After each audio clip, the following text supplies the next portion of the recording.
Studio की शानदार प्रस्तुति।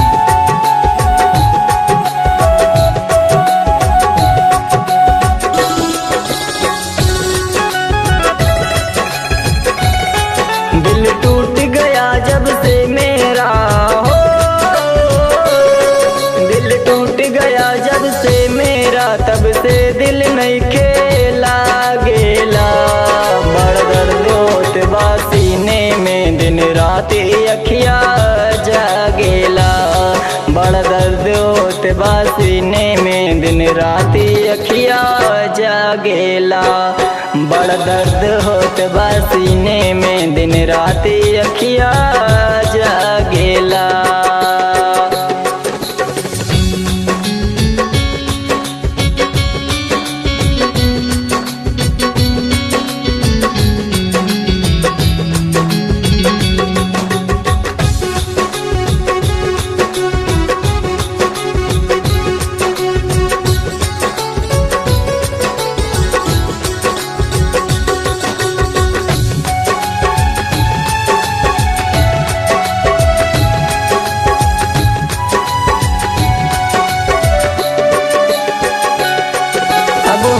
खबर नहीं खेबा कुछ बड़ याद तोहर सतावेला। चिहरा बस गइला अखिया में, उठ ललिया झुलनिया कनबाली। बड़ दर्द होते बा सीने में हो,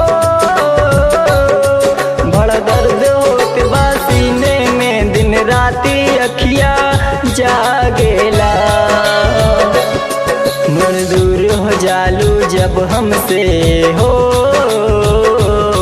बड़ी दूर हो जालू जब हमसे, दिन राती अखिया निहारेला। बड़ी दूर हो जालू जब हमसे, दिन राती अखिया निहारेला।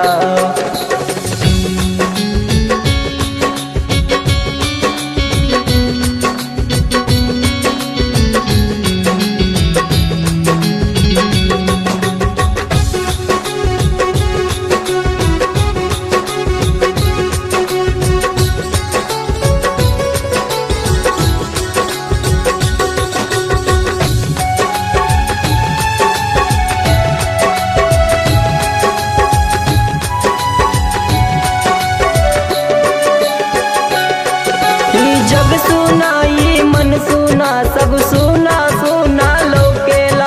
हरकती करे जब दिलवाई, जब प्यार के खातिर छछनेला। जीवन मुकेश अब करे कबूला हो,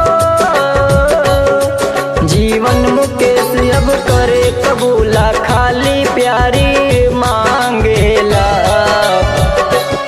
बड़ा दर्द होत बा सीने में हो, बड़ा दर्द होत बा सीने में, दिन राती अखिया जागेला। बड़ा दर्द होत बा सीने में, दिन राती अखिया जागेला। प्रेजेंटेड बाय हंगामा रिकॉर्डिंग स्टूडियो, बयाकपुर।